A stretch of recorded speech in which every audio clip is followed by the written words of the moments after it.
Nathan's hands trembled as he read the words at the top of the document. Official transfer of ownership. The Lexington Hotel. His mind screamed in denial, but the truth was right in front of him. He no longer ran this place. The very man he had humiliated just hours ago now stood before him, watching, waiting. And when David finally spoke, his voice was calm, almost amused. "You said you run things here? Well, let me clarify." But what he said next, it changed everything. But let's start from the beginning. A sleek, black Rolls-Royce Phantom glides to a stop in front of the Lexington, a 5-star luxury hotel in downtown Manhattan. The golden hotel logo gleams under the soft glow of the entrance lights. A valet in a crisp red uniform rushes forward, but when the back door opens, his expression subtly shifts.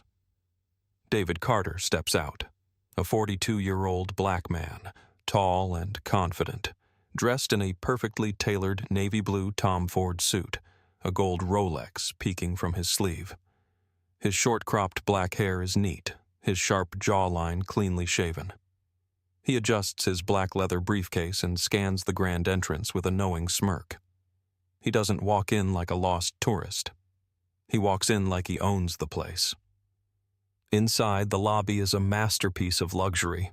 Polished marble floors, glittering chandeliers, and plush velvet chairs occupied by New York's elite. Guests in designer dresses and tailored suits sip expensive cocktails, their hushed conversations dripping with money and influence. Behind the sleek white marble reception desk, Nathan Whitmore, the hotel's general manager, notices David immediately. White, mid-50s, graying temples, an expensive but outdated charcoal gray suit.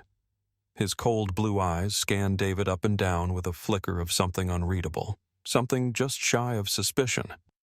Beside him, Chloe Benson, the assistant manager, tilts her head slightly.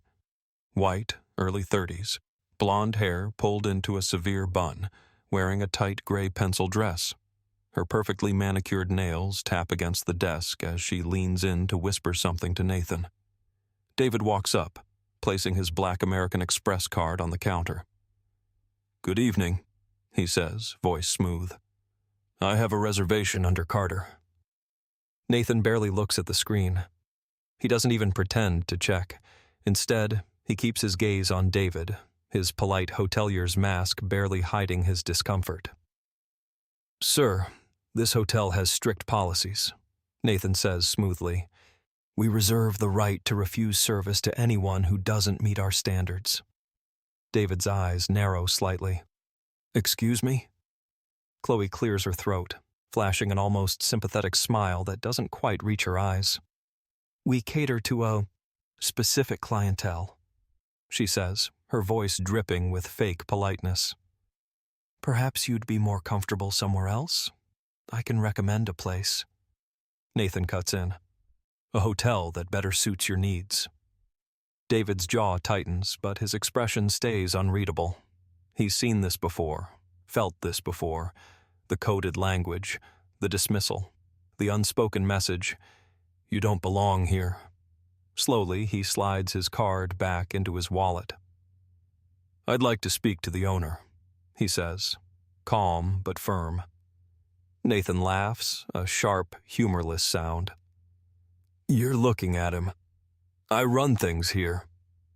A flicker of amusement passes through David's eyes, but before he can respond, 2 security guards step forward.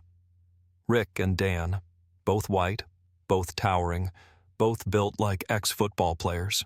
Their black suits and earpieces make them look like Secret Service agents. Rick cracks his knuckles. "Sir, we're going to have to ask you to leave." David looks around. Other guests glance at him, whispering. An elderly white couple shifts uncomfortably. A younger woman in a red Versace gown watches with intrigue, sipping her martini like she's enjoying the show. David exhales slowly. He doesn't want to cause a scene. He could pull out his phone, call his lawyer, demand to see the hotel's ownership records. But that's not his style. So instead he just nods once, turns on his heel, and walks out. Calm, controlled, because they have no idea who they just threw out. The next morning, Nathan sips a perfectly brewed espresso in his office, overlooking the Manhattan skyline. The framed awards on his wall, Luxury Hotel of the Year, Best 5-Star Experience, gleam in the soft daylight. A perfect day. Until his assistant Greg bursts in, face pale. "Sir, we have a problem." Nathan sighs, setting down his cup. "What now?" A second knock. This time it's Chloe holding a tablet, her knuckles white as she grips it. "It's corporate," she says, her voice tight. "We've been sold." Nathan freezes. "That's impossible," he snaps. "To who?" A voice answers from the doorway. "To me." Nathan's blood runs cold. Standing there, perfectly composed, perfectly powerful, is David Carter. Same navy blue suit, same gold Rolex. But now his posture is different. He's not a guest anymore. He's the boss. Nathan stumbles to his feet. "Mr. Carter." David walks inside, calm, measured. He glances around the office, the expensive furniture, the framed accolades, then locks eyes with Nathan. "Let's talk," he says smoothly. Nathan's throat tightens. Chloe goes pale. Because they already know. This conversation won't end well for them. Hotel staff kicks out. Black man then realizes he's the new owner. Nathan's heart pounds. His usually pristine office, adorned with sleek mahogany furniture and awards, feels smaller under David Carter's intense gaze. David moves slowly, taking in every detail of the space, his fingers brushing against a framed certificate of excellence in hospitality. He lets out a quiet, knowing chuckle before turning to face Nathan. "You said you run things here," David says smoothly. "But let me clarify." He reaches into his black leather briefcase, pulls out a document, and places it on Nathan's desk with deliberate finality. Nathan's blood turns to ice as he reads the bolded words at the top. "Official transfer of ownership, the Lexington Hotel." His stomach drops. No, this is a mistake." His voice cracks, his usual confidence shattered. He looks at Chloe, who is frozen in place, her blonde bun unraveling slightly, fingers clutching her tablet too tightly. David leans in slightly, his expression unreadable. "It's not a mistake. The Lexington is now part of my portfolio, which means..." He lets the words hang in the air before delivering them with precision. "You work for me." Nathan grips the desk, his knuckles white. "You can't just waltz in and take over." David raises an eyebrow, amusement flickering across his face. "You're welcome to check with corporate, but I'd advise against wasting time." Nathan's face goes red. He had prided himself on exclusivity, keeping out people he deemed unsuitable for his hotel's image. And now the very man he humiliated and dismissed was in control. He swallows hard, forcing a weak smile. "Mr. Carter, perhaps we got off on the wrong foot. I can assure you, our policies..." David cuts him off with a slow shake of his head. "You don't have to explain. I understood your policies the moment I walked in last night." Silence. Nathan glances at Chloe, who is visibly shaken, eyes darting between the two men. David lets out a small sigh. "I could fire you right now," he says, tapping the ownership document.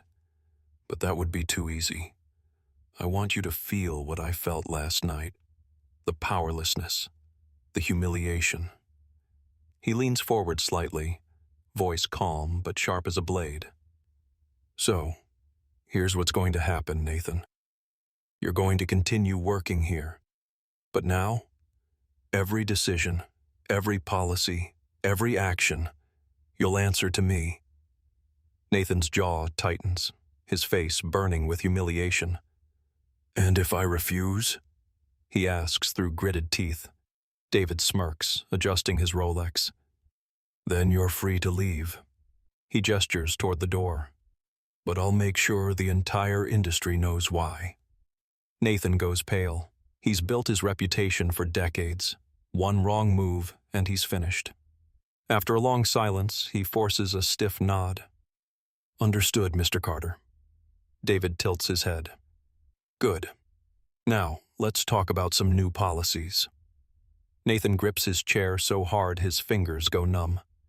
Because this is just the beginning. 1 week later, the Lexington looks different.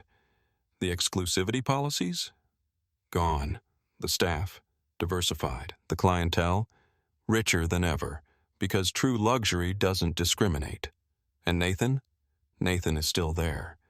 But now, instead of sitting in his executive suite, he's handling front desk duties, greeting guests with a forced smile while David watches from the owner's penthouse suite upstairs. A subtle, poetic reminder. Because real power isn't about kicking people out, it's about deciding who gets to stay.